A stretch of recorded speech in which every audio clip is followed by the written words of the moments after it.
اللہ الرحمن الرحیم باب ما جاء فی الصوم عن المیت۔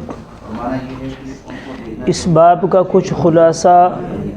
پیچھے چند ابواب پہلے گزر چکا ہے،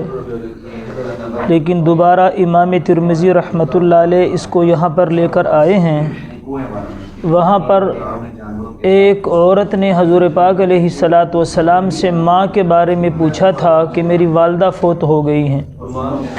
یہاں پر ایک خاتون آ کر اپنی بہن کے بارے میں مسئلہ پوچھ رہی ہیں،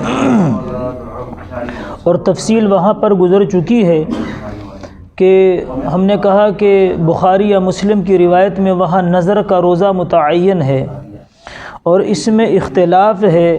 ائمہ ثلاثہ کے نزدیک، یعنی امام علی مقام، امام اعظم، امام ابو حنیفہ رحمۃ اللہ علیہ، حضرت امام مالک رحمۃ اللہ علیہ اور حضرت امام شافعی رحمۃ اللہ علیہ۔ ان حضرات کے نزدیک جو مالی عبادات ہیں یا مال اور بدن سے مرکب ہیں، جیسا کہ حج ہے، اس میں تو نیابت چلتی ہے، یعنی اس میں اگر آدمی مر جائے اور وصیت کر جائے تو اس کے ثلث مال میں سے حج بدل کروایا جائے گا۔ اسی طرح زکوٰۃ اس کے ذمے ہے، کسی کا قرض اس کے ذمے ہے اور وصیت کر جائے تو اس کے ثلث مال میں سے دی جائے گی۔ لیکن جو محض بدنی اعمال ہیں، جو عبادت بدنیہ ہے، جیسا کہ روزہ ہے، نماز ہے،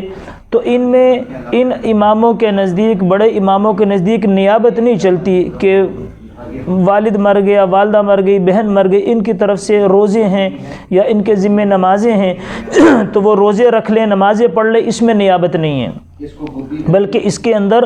حدیث میں آتا ہے کہ ہر روزے اور ہر نماز کے عوض میں ایک جو فطرانہ ہم دیتے ہیں وہ فطرانہ دیا جائے گا، اور دن کی 5 نمازوں کا دیا جائے گا۔ فطرانہ جب نمازوں کا دیں گے تو دن کی 5 نمازیں نہیں، 6 نمازوں کا دیں گے۔ 5 تو فرض ہیں، اور جو وطر ہیں وہ ہمارے نزدیک واجب ہیں اور مستقل نماز ہے، لہٰذا ایک دن کی 6 نمازوں کو ضرب دے کے جتنی نمازیں ہوں گی اس کا فطرانہ دے دیں گے، اور روزے کا بھی وہی فطرانہ ہے، ایک روزے کا جو ہم عید کے دن جو فطرانہ دیتے ہیں وہی ہوگا۔ اور امام احمد ابن حنبل رحمۃ اللہ علیہ جو ہے، ان کے نزدیک اگر روزے نظر کے ہیں، اگر روزے نظر کے ہیں تو اس کے اندر وہ کہتے ہیں کہ نیابت چلے گی، یعنی جو مر گیا ہے اس کی طرف سے نظر کے روزے رکھ سکتے ہیں۔ لیکن باب کے اندر جو حدیث آئی ہے اس میں ایک عورت نے آ کے جو پوچھا ہے کہ یا رسول اللہ صلی اللہ علیہ وسلم ان اختی ماتت وعلیہ صوم شہرین متتابعین، تو معلوم ہوا کہ یہ نظر کے روزے نہیں ہیں، یہ کفارے کے روزے ہیں، یہ نظر کے روزے نہیں ہیں، یہ کفارے کے روزے ہیں۔ تو